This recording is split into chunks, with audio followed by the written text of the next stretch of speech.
Good morning, and welcome to the Unitarian Universalist Church of the Desert. I am Walter Gendell and will be your worship associate this morning. I feel I do need to provide full disclosure. This is my worship associate debut. So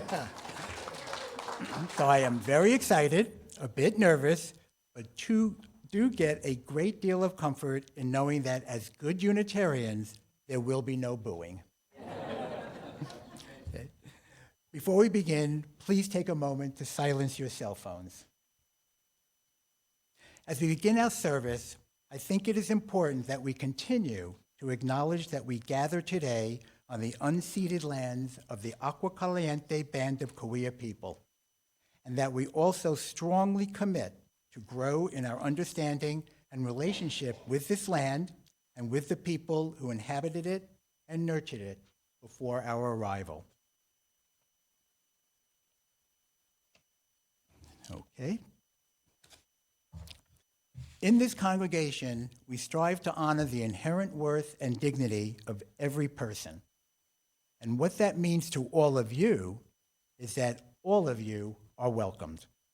You are welcome no matter your sexual orientation or gender identity, your age or your size, whether you are rich or whether you are poor. You are welcomed regardless of your race, religion, or culture, wherever you come from and whoever you love. We welcome all those who will learn and grow with us as we commit together to embrace the rich and beautiful diversity of the world. I invite all of you to help build a community centered in justice, in compassion, and in love.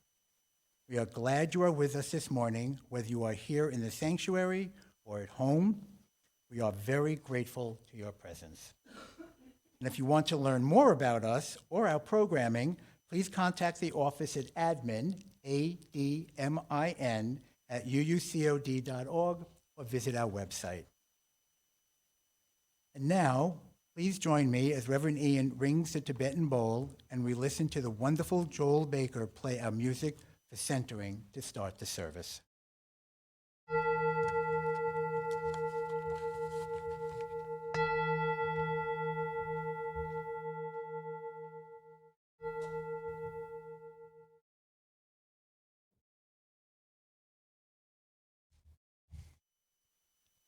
Good morning. I'm the Reverend Ian Riddell, and I have the honor and joy of serving this congregation as its minister. However you found us, however many times you've been here with us in person or online, welcome. Before I dive in, I want to let you know we're having a little technical difficulty with our captioning. I apologize. We probably won't have captioning for this service as we usually do. The captioner has been giving us grief lately, and we're working. It is a system that we don't have a huge amount of control over, and so we are working our best to make sure it works for us. But today, we are without. I apologize. We are a congregation and a tradition that celebrates the richness and beauty of individual lives and commits to working together to weave a tapestry made stronger and more vibrant by our collaboration and by the sharing of our lives and our visions for a thriving future for all of life. Author Adrienne Marie Brown thinks that the work of changing the world is science-fictional behavior, being concerned with the way our actions and beliefs now, today, will shape the future, tomorrow, and next generations. This is the behavior which brings us here today and each day. We are a congregation that comes together each Sunday and on the days in between to imagine a new future, to use our hearts and our minds, our spirits, and our bodies to imagine the beloved community into being, to imagine a kinder, gentler future where everyone thrives, where hope is possible, and where we are transformed. Let us bring our imaginations and worship together today. We're going to start that imagination and worshiping together by singing together our opening hymn, Come, Come, Whoever You Are. You can stay seated for this one. We're going to sing this in 2 parts today. There are not quite enough of you for 4, so breathe a sigh of relief.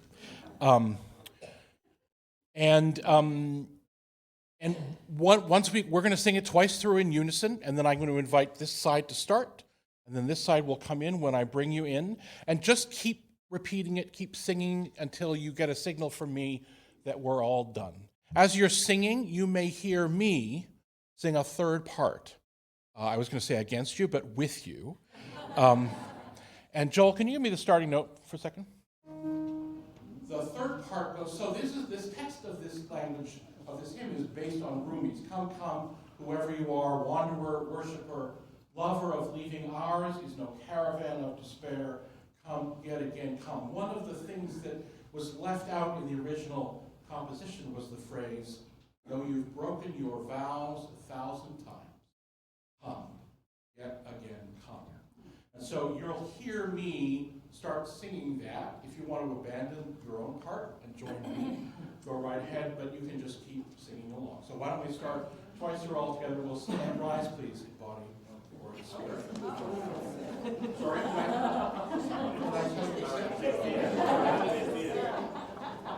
let's stand up.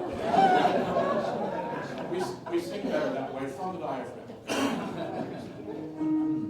And come, come, whoever you are, wanderer, worshiper, lover of me, ours is no caravan of despair.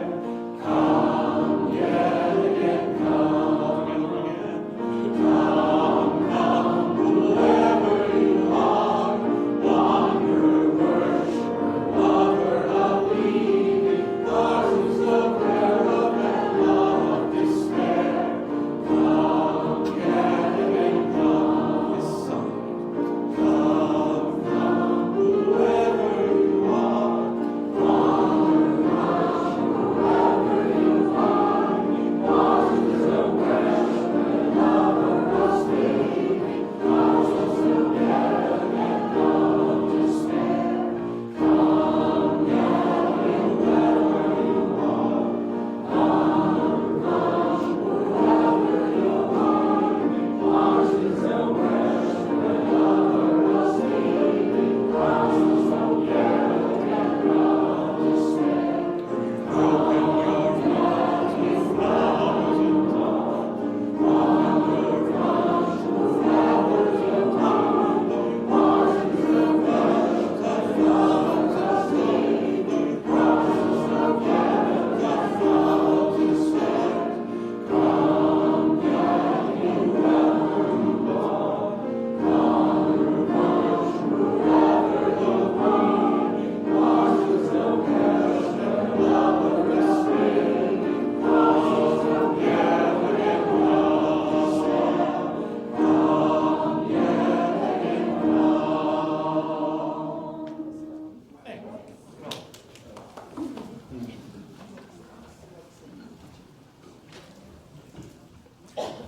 Wow. Well, thank you, everyone. That was wonderful.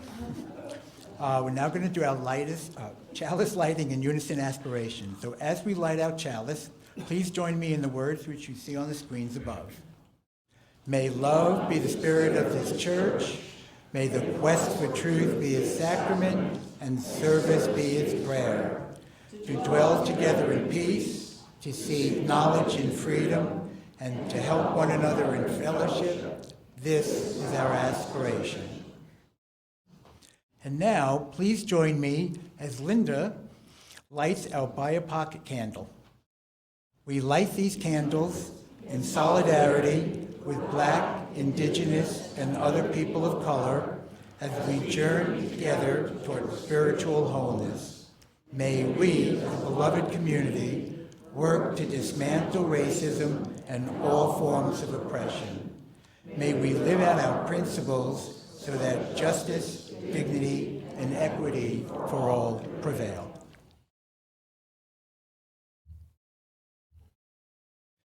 So my reading this morning is from Learning the World by Ken MacLeod, and this portion is from the blog of Atomic Discourse Gale, a teenager aboard a generation ship approaching a new solar system.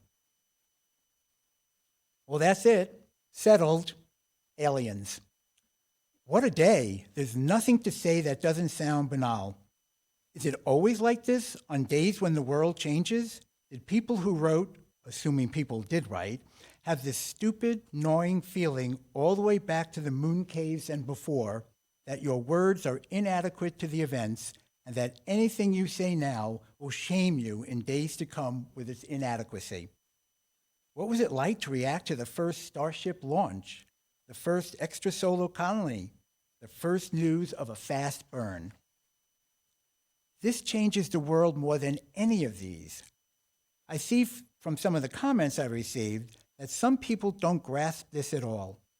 They think intelligent aliens are just one more interesting thing out there, like any new biosphere or a new stellar process, but more exciting and of more immediate import. Look, dear readers, all of that is a possibility. What relations, if any, we established with the natives of Destiny 2 is a very serious question, and the one that's raging through the air and airwaves as I write. All the boards and committees and juries are in permanent emergency session, and everybody has suddenly got an opinion on it, and it's driving me crazy. Because it's not the most important question. The most important question is this: what does the existence of other intelligent life tell us about the kind of universe we are in? What does the existence of other intelligent life tell us about the kind of universe we are in? Yesterday, we were in a universe that included us and lots of cool stuff. Stars, galaxies, plasmas, cometary bodies, planets, and cows and giraffes and AIs and blue-green algae and lichen and microorganisms.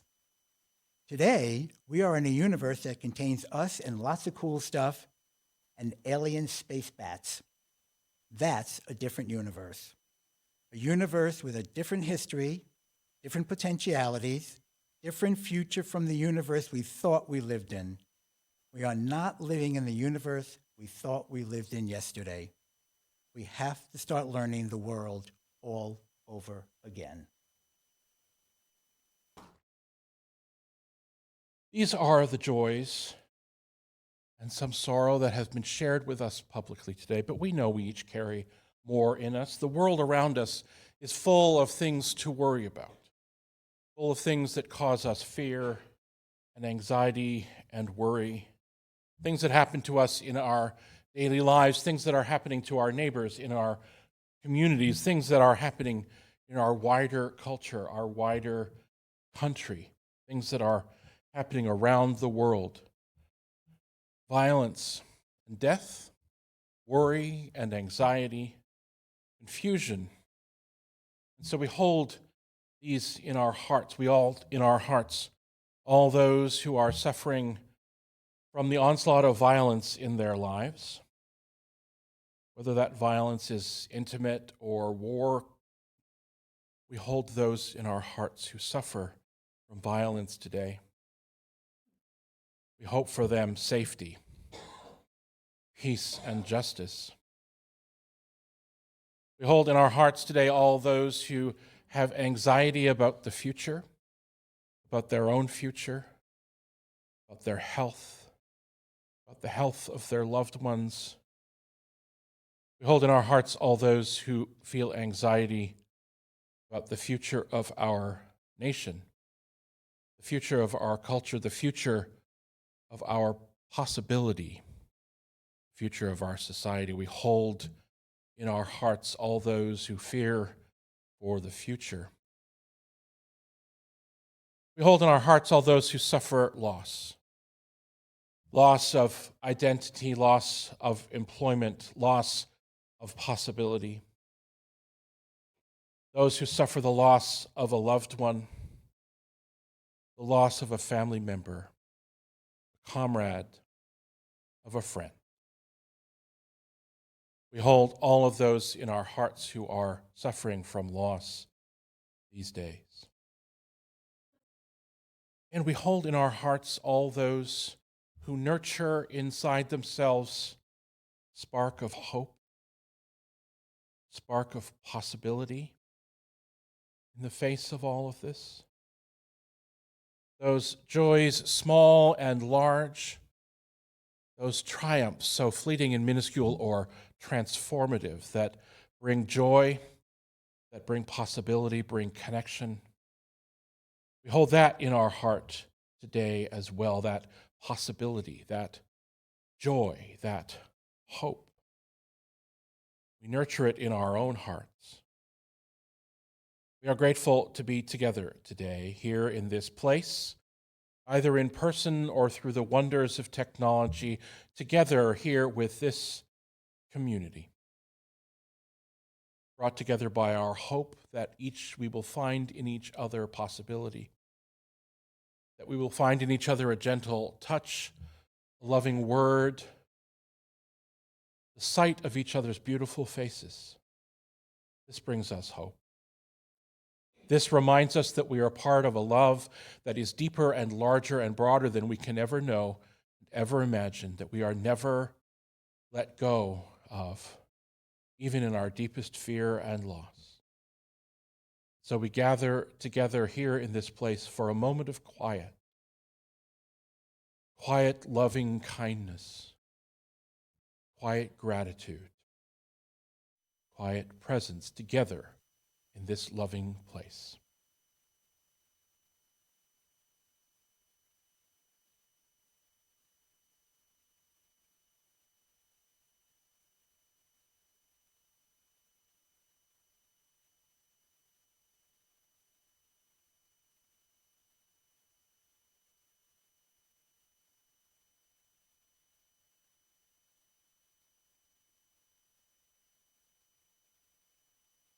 May all beings know peace. May all beings know an end to suffering. May all beings know love. Friends, will you join the voices of your heart together as we sing Spirit of Life, Fuente de Amor.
Space, the final frontier. These are the voyages of the Starship Enterprise, its 5-year mission to explore strange new worlds, to seek out new life and new civilizations, to boldly go where no one has gone before. I watched a lot of awful television when I was a young kid. There were days you couldn't drag me away from reruns of Gilligan's Island, Hogan's Heroes, Beverly Hillbillies. But I also watched a lot of great television. Sesame Street and The Electric Company and Mutual of Omaha's Wild Kingdom and Masterpiece Theater and hours of glorious and very, very good Saturday morning cartoons. And Star Trek.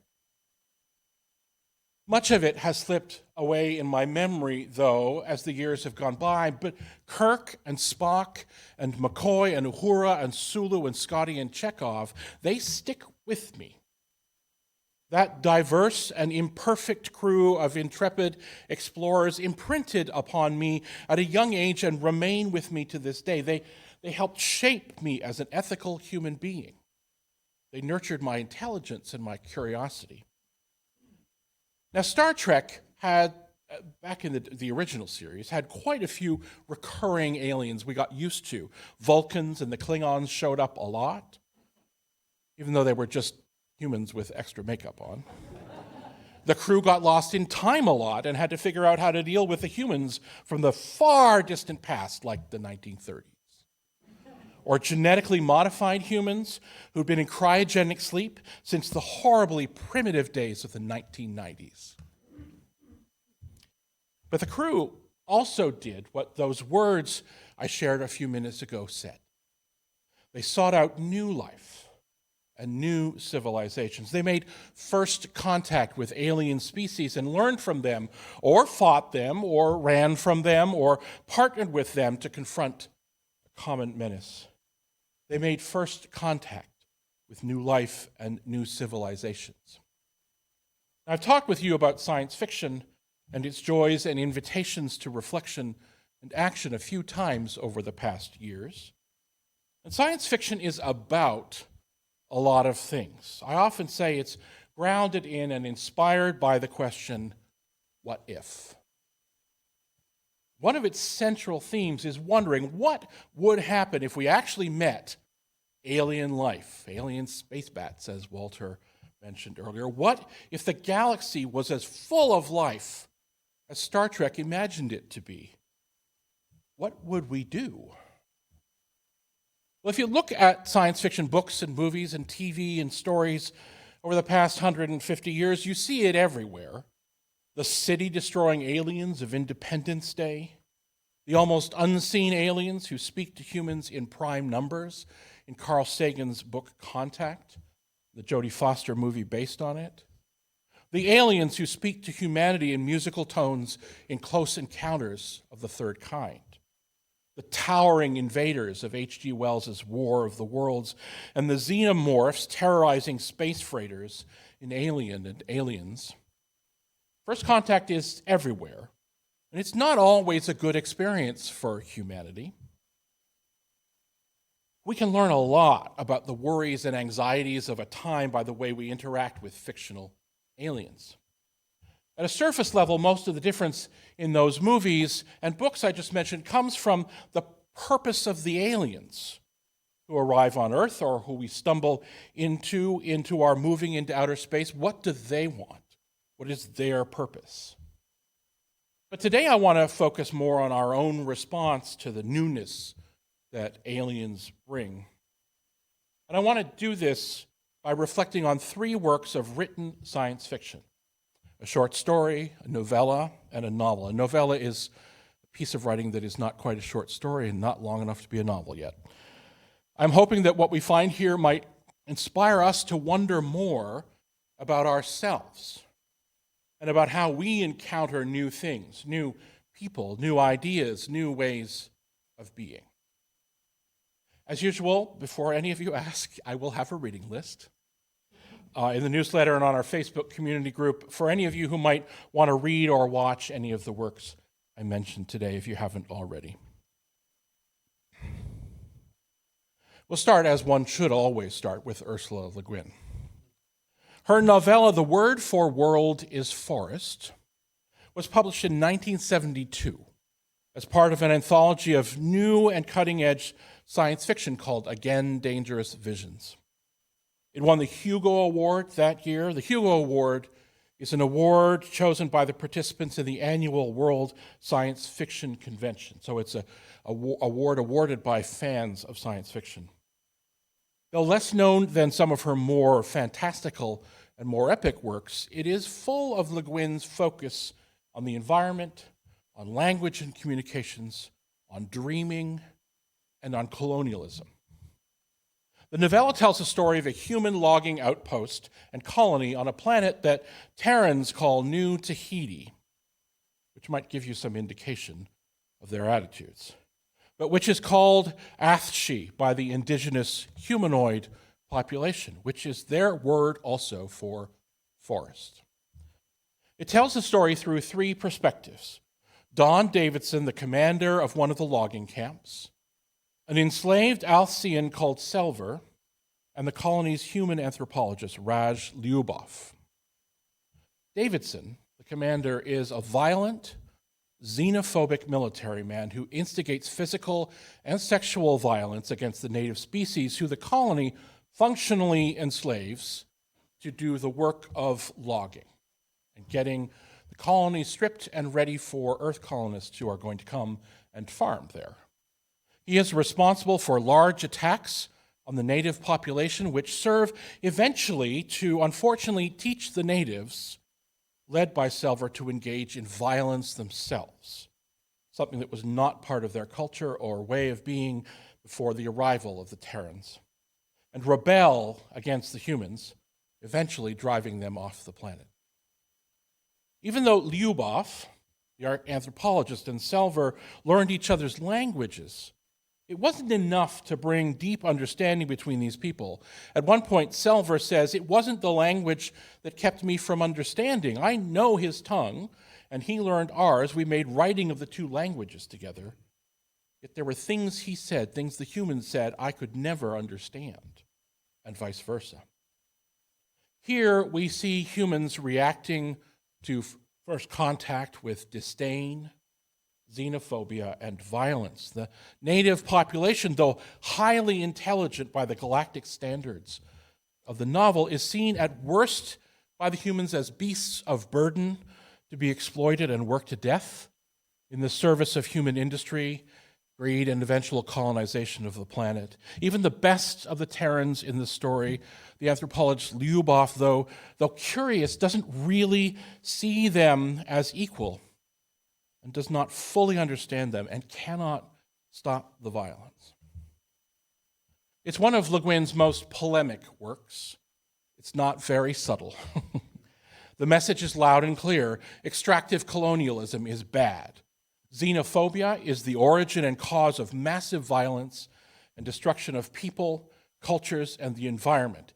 It is not hard to figure out Le Guin's feelings about the Vietnam War, which was clearly in her mind as she wrote, especially as she wrote about the use of what was functionally napalm in these forests on this planet. It's not a long read, and I would definitely recommend it, but be ready, though. The xenophobia and violence, not endorsed by the author, but are explicit in this work, especially the sections of the novella told from the perspective of Commander Davidson. It is not a light read. It's a very good book. Even more than Le Guin's novella, the next work I want to look at is centered in the work of language and communication. The short story called The Story of Your Life was first published in 1998, and it is the basis of the beautiful movie Arrival, starring Amy Adams and Jeremy Renner and Lawrence Fishburne. It is a beautifully crafted, deep and heartbreaking piece of short fiction. One of the best I think I've ever read. The story of your life is told from the perspective of linguist Dr. Louise Banks, who is called to help in communicating with an alien species who have just arrived on Earth suddenly and who have installed 112 audio-visual communication devices around the planet. The aliens are referred to as heptapods by the human scientists, because they have 7 limbs. They're shaped like barrels with 7 limbs. They do not look like us at all. It is unclear, really, though, why they have even arrived here. Louise Banks says, "We regularly asked the heptapods why they had come," she says at one point. "Each time they answered, to see, to observe. Indeed, sometimes they preferred to watch us silently rather than answer our questions. Perhaps they were scientists, perhaps they were tourists. The State Department instructed us to reveal as little as possible about humanity in case the information could be used as a bargaining chip in subsequent negotiations. We obliged, though it didn't require much effort. The heptapods never asked questions about anything. Whether scientists or tourists, they were an awfully incurious bunch. Now, I don't want to spoil too much because you really should read this story. It'll take you an afternoon. But the story focuses on the growing understanding from the human scientists that the language that the heptapods use is different from human languages. At its deepest core, it grows out of a radically different view of time and causality. And interacting with it deeply shifts Banks's own perspective in many deep ways. This is also the story of the life of Banks's daughter and the ways in which these tales are woven together. The way they are affected by Banks's learning about the language is masterful and heartbreaking.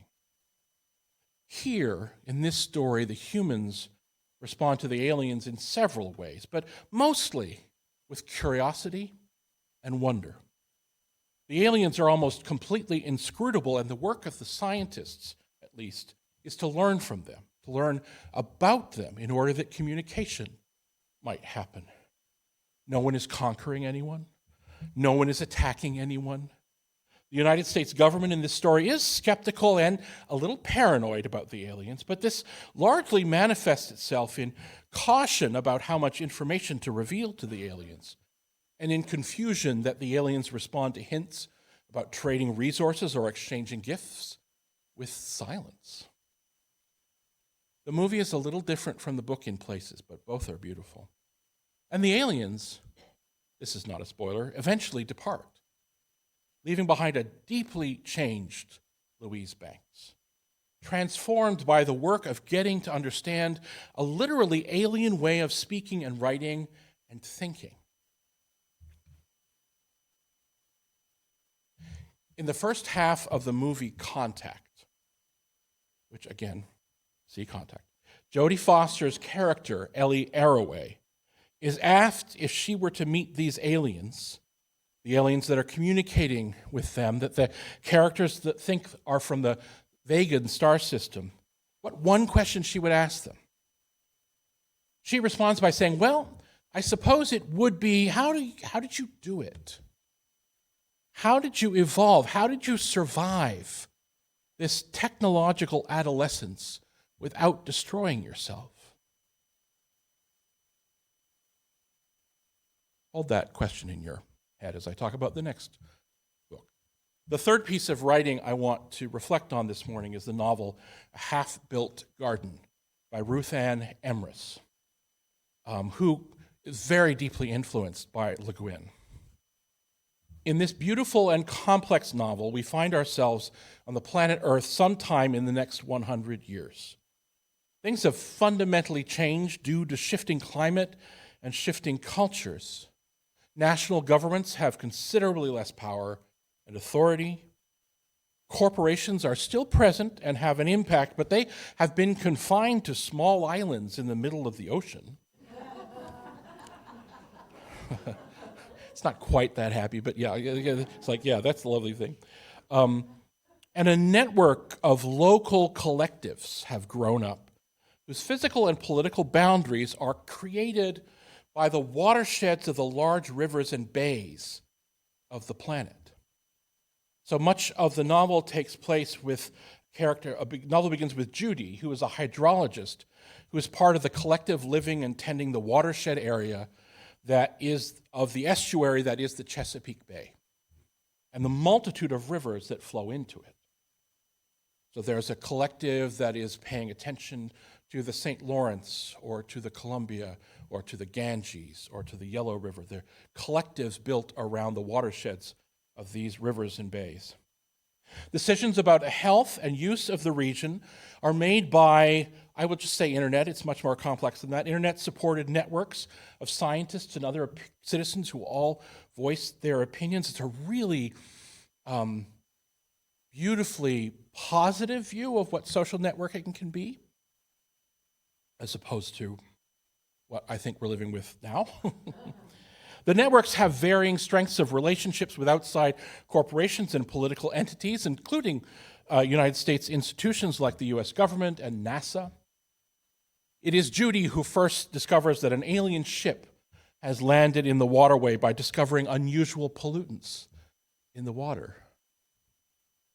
These aliens have arrived because they see the precarious state of the Earth's ecology, and they want to help humanity leave the planet and forge new life somehow in space. This is what happened to them in their own solar systems. Their planets lost the ability to support them, and so they migrated into space.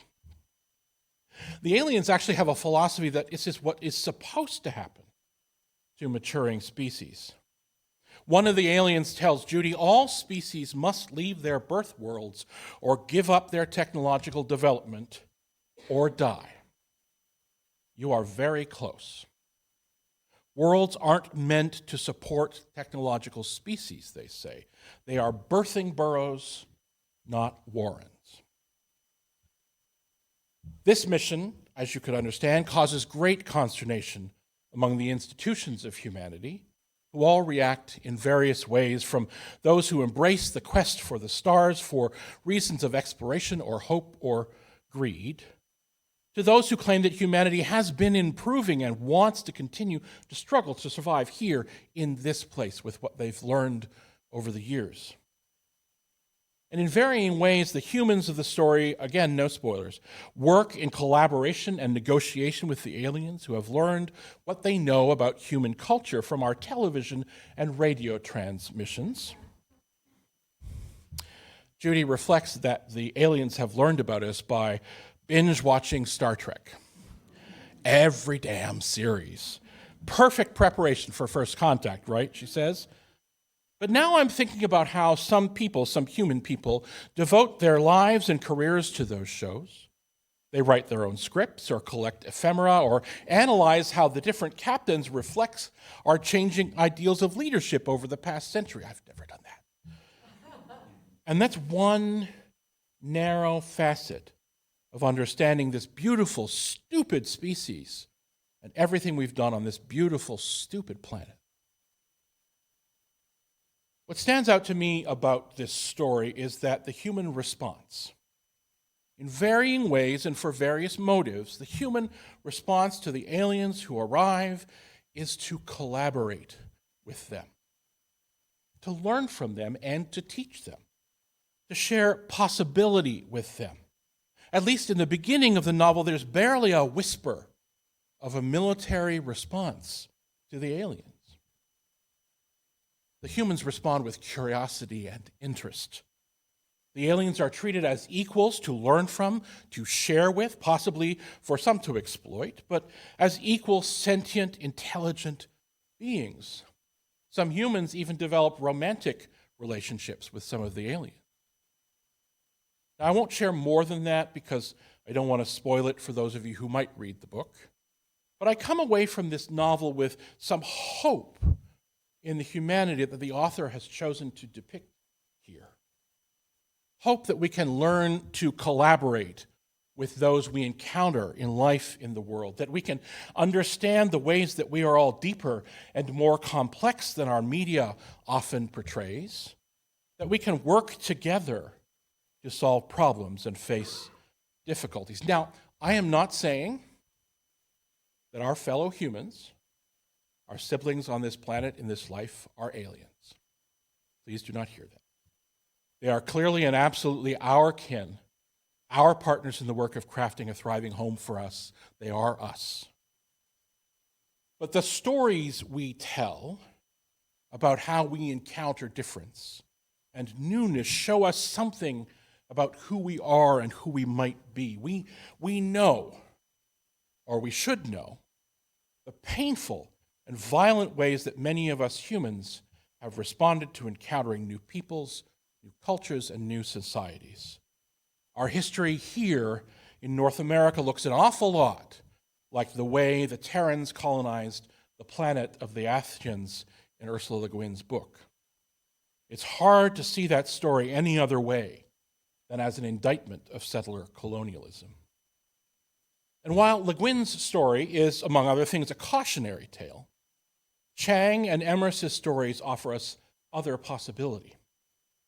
The possibility of responding to the arrival of new people and new cultures with curiosity, with respect, with collaboration, and with deep reverence for the beauty and dignity and imperfection of every individual.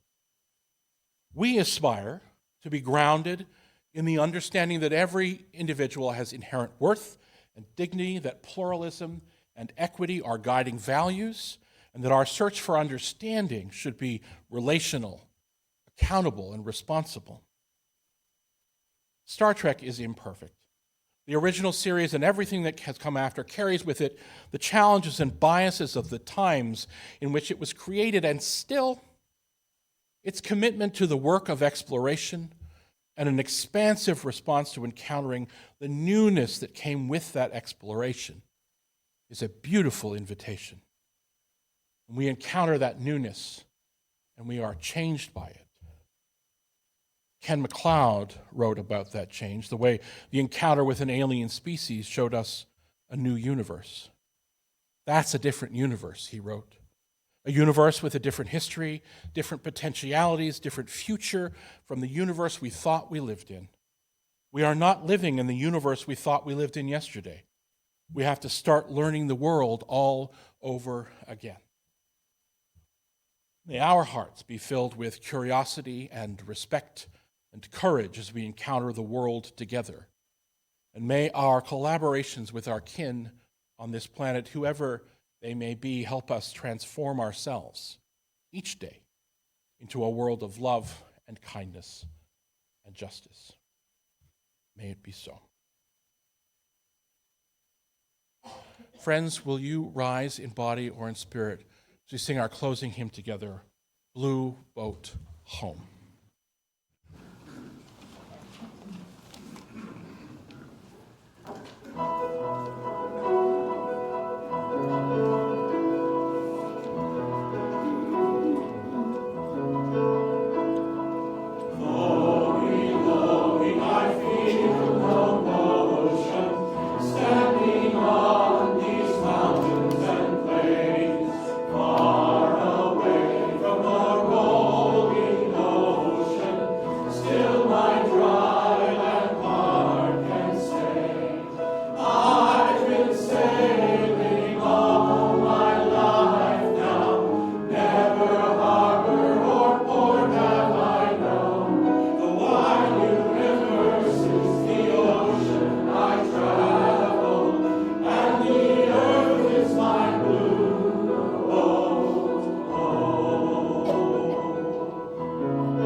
So now for some congregational news, which is going to be quite entertaining. We have two announcements. So I'd like to invite now Shirley Eaton and Pam Watson to the podium to share with you information about Ladies' Night Out.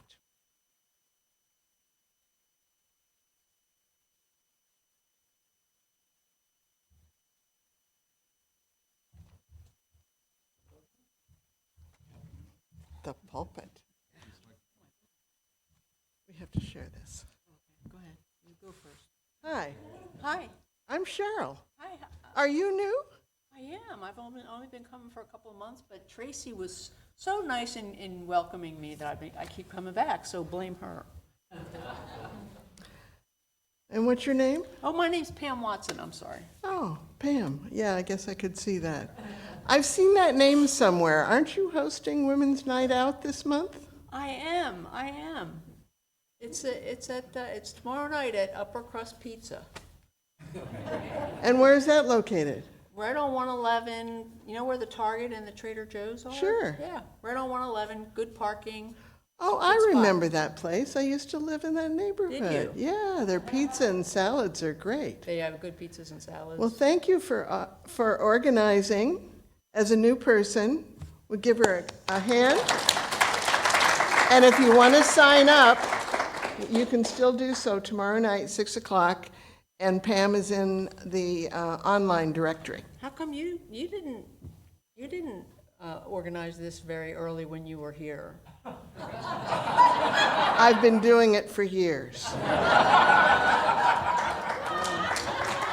Are you going to sing and dance for us now? She told me she was in the witness protection program.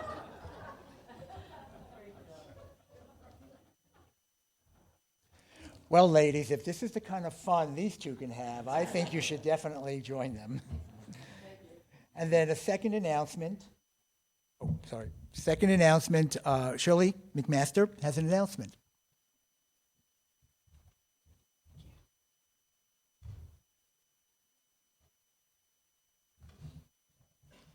Good morning. I want to share a joy and a sorrow with you on behalf of Script Stage to Screen. The sorrow first, we will be closing at the end of June. We've had 15 glorious years, and it's time to go. We've done over 100 plays right here on this stage. We've done 2 indie movies. Evan and I were in one of them together. And we did a documentary back when Prop 8 was underway. And it's been a wonderful experience for all of us. We appreciate the support that you've given us, and we hope you've enjoyed our shows. The joy is that there is one final show, and it will be on June 21st and 22nd at 7:30 right here. And to help us spread the joy, the executive committee of S2S2S, which, stand up if you're on the executive committee. Terry's not going to stand up, but Sandy Sladen, she's here. She's in the kitchen, of course she is. And Jim and Vonnie Swanson are also on the executive committee. And we voted that everyone who is a member of UUCOD gets in free. And to further celebrate, everyone who comes will get a free glass of champagne and a chocolate. We want to go out in style. We do request that you please sign. There's a sheet out there for Friday night and a sheet out there on the table for Saturday night. That doesn't restrict you. If you don't sign up, you may still come. But we need to know how much champagne to buy. We don't want to run out. So if you would be kind enough to just sign up on those sheets, that will give us an idea of how many people might be here. I think you'll enjoy the play. It's a beautiful play. It's about an older couple and a younger couple who are best friends. The men are best friends. They work out together. The women are best friends. They work out together. The two couples are best friends. And it explores the different types of problems and situations that people face when they're in their 30s as opposed to when they're in their 70s. And it explores, for example, what happens when in the 30s one spouse is an atheist and one is an agnostic. And in the older couple, what about when one is a very, very religious, Bible-toting person, and the other one doesn't really care about any of it, and says, if there's a God, he created with us with a brain, so we're supposed to think our way through all this stuff. And in addition to that, it explores sociological issues that are faced by the different age groups. I think you'll enjoy it. I hope you'll come. Please sign the sheet. Thank you very much.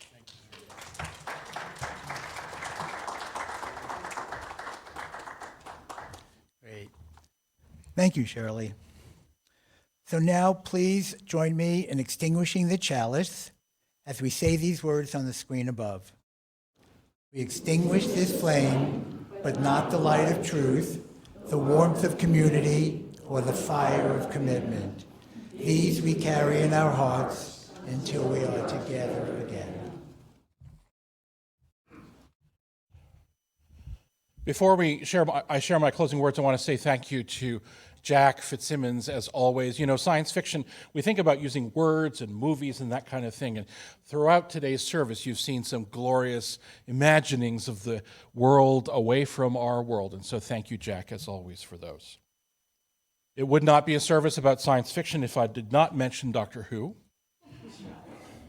And on Doctor Who, the 11th Doctor, that's the time the Doctor was played by Matt Smith, speaks these words. I am not running away, he said, but this is just one corner of one country on one continent, on one planet. That's the corner of a galaxy. That's the corner of a universe that is forever growing and shrinking and creating and destroying and never remaining the same for a single millisecond. I'm not running away from things. I'm running to them before they flare and fade forever. And speaking to a group of children at the end of the movie Contact, astrophysicist and astronaut Ellie Arroway says, I'll tell you one thing about the universe, though, she says. The universe is a pretty big place. It's bigger than anyone has ever dreamed of before. So if it's just us, it seems like an awful waste of space. As we encounter the unknown, new worlds, new civilizations, new cultures, new people, new ways of thinking, new possibilities, may our hearts be filled with hope. May our minds be filled with curiosity. And may our actions be grounded in wonder and in love. Go in peace, dear ones, to love and serve all of the worlds.